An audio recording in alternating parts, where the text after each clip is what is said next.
ভিক্ষাবৃত্তি একটি জাতীয় সমস্যা, মানবেন নিশ্চয়ই। বাংলাদেশের আইন অনুযায়ী ভিক্ষাবৃত্তি একটি অবাধ পেশা হিসাবে গণ্য নয়। যদিও নিতান্ত অভাবগ্রস্ত হলে ভিক্ষা করা উচিত, কিন্তু এর বিপরীতটাও মানুষ করে।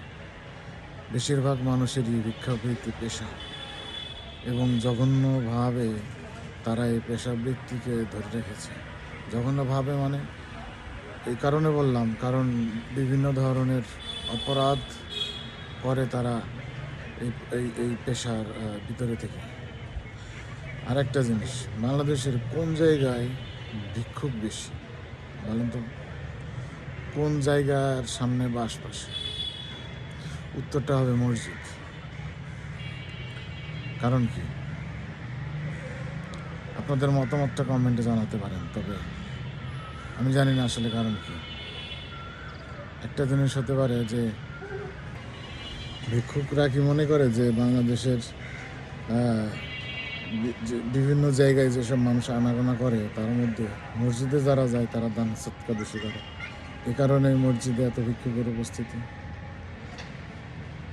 নাকি মসজিদে গিয়ে মানুষের মন নরম হয়, তখন দান করার প্রবণতা তৈরি হয়, এ কারণে যায়। নাকি শুধুমাত্র ধনী লোকেরাই মসজিদে যায়? তো বাস্তবতা মনে হয় তার উল্টো। বাংলাদেশের ধনী লোকেরা মসজিদ বিমুখ, নিম্নবিত্ত এবং মধ্যবিত্ত এবং নিম্ন মধ্যবিত্ত মানুষেরই মসজিদে আনাগোনা বেশি।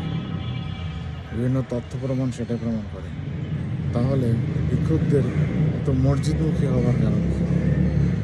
আপনাদের মতামত কমেন্টে জানাতে পারেন।